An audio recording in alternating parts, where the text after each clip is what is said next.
Eurocola, rhythm of life.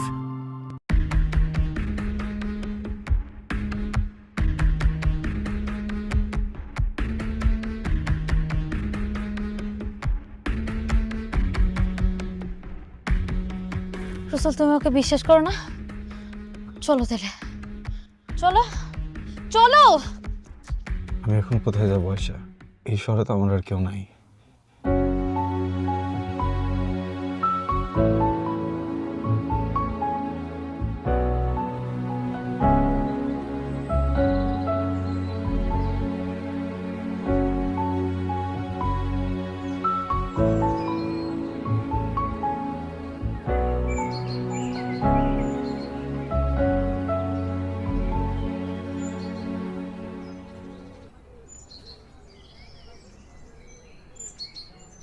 এই কালাম, কি হয়ে গেল না? ছেলেটা অল্প বয়সে এতিম হয়ে গেল। লোকটার বয়স বেশি ছিল না। আরে চলো যাই, আমরা দেখি কি করি। মামা, কিরে ভাইজান, এতিম কি? ওনারা আমারে এতিম কয় কেন? শোন বাজান, এতিম হইল আল্লাহর প্রিয় বান্দা।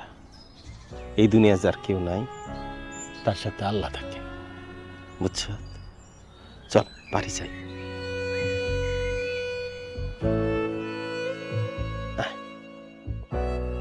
আমার বোনটার এখন কি হইব পাও? সারাদিন কেমন মন মরা হয়ে পড়ে থাকে।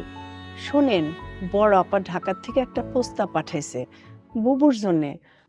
ওই যে আপনারা কইছিলাম না, আমার এক ভাই সেলিম ভাই ঢাকায় অনেক বড় চাকরি করে। কিন্তু কানেস কি রাজি হইব আরেকবার বিয়ে করতে? কানেস, ঢাকায় আমি খোঁজ খবর নিছি, সেলিম সাহেব খুব ভালো মানুষ।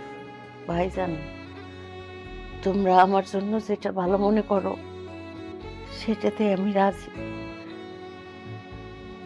আমার রসুলের ভালোই আমার কাছে সব ভালো। আলহামদুলিল্লাহ।